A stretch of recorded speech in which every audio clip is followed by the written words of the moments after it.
1080 time? Yeah, 1080 time, but this one's gonna be good. What's up guys, Ibra here with Canucks, and so far we've looked at 3 GTX 1080s. The Founders Edition, the Superclocked Edition from EVGA, and the G1 Gaming from Gigabyte. The custom cards performed a lot better than the Founders Edition, and they were cheaper too. But today we'll be taking a look at a flagship card from MSI. Yuck. Cable Mod Configurator allows you to select only the cables you need with your choice of Mod Flex sleeving that is very flexible or Mod Mesh that is more vibrant. Then you choose your length and color combination. Custom cables just got more custom with the Cable Mod Configurator.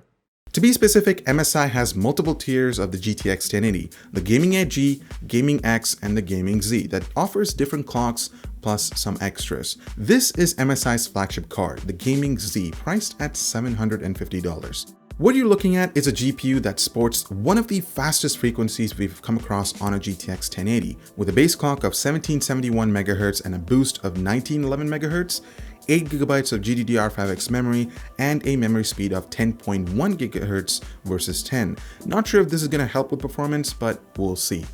The moment I picked up this card, I just felt one thing: premium. Everything from the familiar red and black shroud to the gorgeous looking backplate.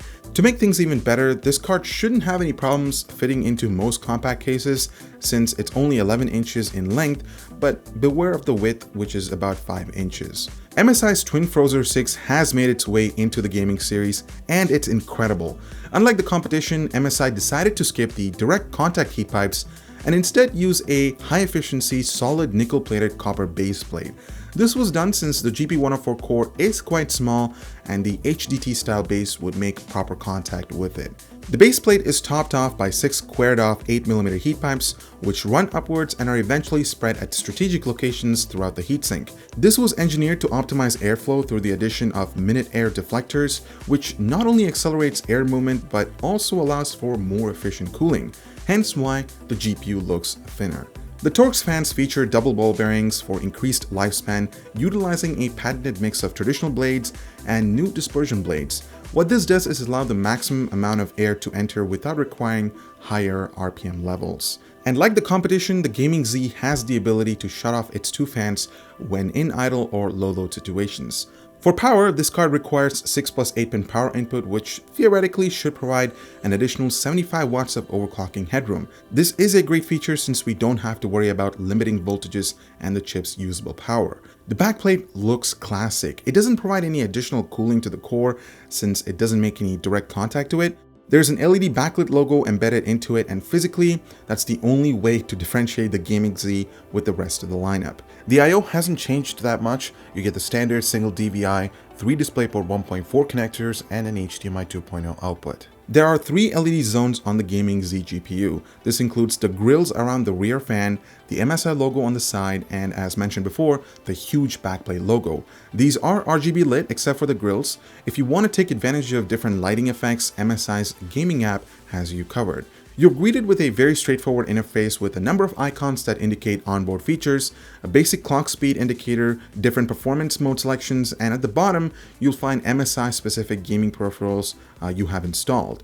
The icons right up top have some interesting features. Starting with the iRest, this opens a separate window and it'll allow you to control your monitor's color palette with just a click of a button. As you can see, there's even a custom mode where you can adjust the gamma, brightness, and contrast.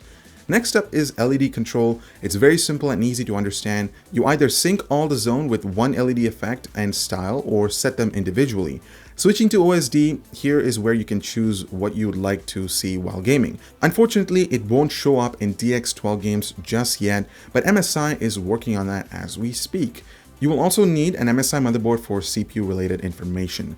Given such an awesome heatsink design on this card, the temperature results were as expected, really good. Whether that's overclocked, gaming, and silent, the temps hovered around 70 degrees Celsius. Fan speeds over time were incredible. In fact, they were lower than Gigabyte's G1 gaming card that was a lot louder when tested. The Gaming Z was quieter despite its higher frequencies and considerably higher heat output. Frequencies were strong too. The Gaming Z is the definition of clock speed stability. When you enable silent mode, it lowers the fan speeds while adjusting clock speeds. There's approximately 40 MHz gap between the gaming and OC modes. Overall, frame rates were superiorly consistent across the board. Why don't we take a look at some And yeah, paying an extra $100 over Gigabyte's G1 or EVGA Superclock 1080 does give you a significant boost in performance. Pretty much all of our 1440p tests were dominated by the Gaming Z, and it did not let any of the other cards touch below its tail. The same story applies for 4K.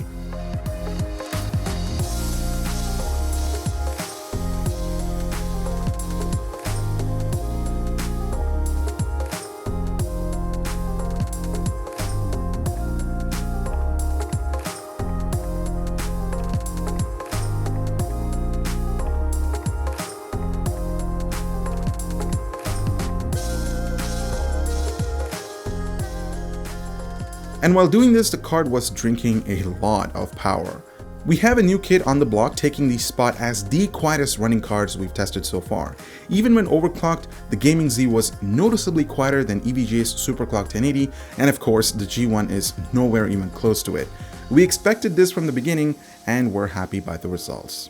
Well, not really. You see, paying $750 for GTX 1080 that boasts one of the best coolers in the market and a 6+8 pin power input should technically give you great overclocking results. Not in this case though. We're sad to report the maximum achievable overclock we were able to pull was just a little over 2 GHz. And this is disappointing because Nvidia should give board partners a free hand to design their own custom cards that enthusiasts would love to tweak around with. And this card had the potential, but unfortunately, due to the power limit on the core, it just completely silenced the roaring lion within it. But I want to leave you guys on a positive note. This is the best GTX 1080 that you can buy right now. In fact, the performance should be on par within competing flagship offerings from Asus, EVGA, Zotac, etc. And you get a whole lot of features like RGB lighting, great acoustic performance, and a very simple complementary app. So would you consider paying $750 for the MSI GTX 1080 Gaming Z? Keyboard warriors, let the races begin, and I'm looking forward to your response. I'm Iba with Canucks. Thank you so much for watching, and we'll see you in the next one.